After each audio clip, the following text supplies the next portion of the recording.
কালনা ২ নম্বর ব্লকের বৈদপুর গ্রাম পঞ্চায়েতের তালা উত্তরপাড়ার মাধব ঘোষের বাড়ি থেকে প্রদীপ ঘোষের বাড়ি পর্যন্ত এই দীর্ঘ রাস্তাটি তৈরি হওয়ার জন্য ফলক মারা হয়েছে। ৮ বছর পার হয়ে গেছে, এখনো পর্যন্ত কি অজানা কারণে এই রাস্তাটি হলো না তা সকলেরই ধোঁহাসা। আমাদের রাস্তা খারাপ, আজ ৫-৭ বছর ধরে বেশি খারাপ হয়েছে। হ্যাঁ, জল হলে জল জমে, যানবাহন যাওয়ার মানুষ যাওয়ারও খুব অসুবিধা হয়। হ্যাঁ, আপনারা যাতে একটু ব্যবস্থা করে দিন। এই যে রাস্তা হবে বলে এখানে একটা ফলক দেওয়া হয়েছে, এটা কতদিন হলো? তো এটা ৩-৪ বছর হয়ে গেল দেওয়া হয়েছে, কিন্তু এর তো কোনো কাজ সুফল হলো না। মোটামুটি বছর ৫ বেশি এরকম খারাপ হয়েছে। তার আগে তো খারাপ ছিল, মুরাম ফুরাম পড়েছিল, মানে মুরাম দিয়েছিল কিছু। আর ৪-৫ বছর ধরে এরমই রাস্তাটার হাল হয়ে আছে।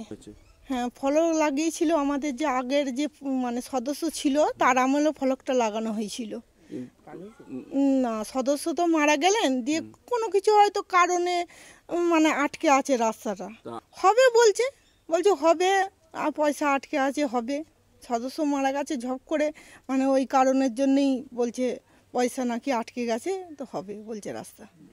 কিভাবে এই রাস্তা তৈরি হবে এখনো পর্যন্ত বুঝে উঠতে পারছে না তালা গ্রামের উত্তরপাড়ার মানুষজন।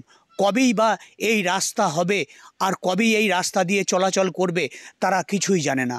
এই বিষয়ে আমি একটা আপনাদেরকে অ্যাসিওর করতে পারবো যে টালা যেহেতু গ্রাম পঞ্চায়েত আমাদের বৈদ্যপুর হচ্ছে, আমি প্রধান সাথে কথা বলবো, এটাকে ওনাকে জানতে চাইবো যে কেন বন্ধ আছে, আর ওনাকে তাড়াতাড়ি ওটা ফিনিশ করতে পারবো। যদি হাফ ডান থেকে থাকে তো দেখা যায় যে কোন ফান্ড থেকে করা যায়। আমার শহর কালনা থেকে রাজকুমার ঘোষ, কলকাতা টিভি।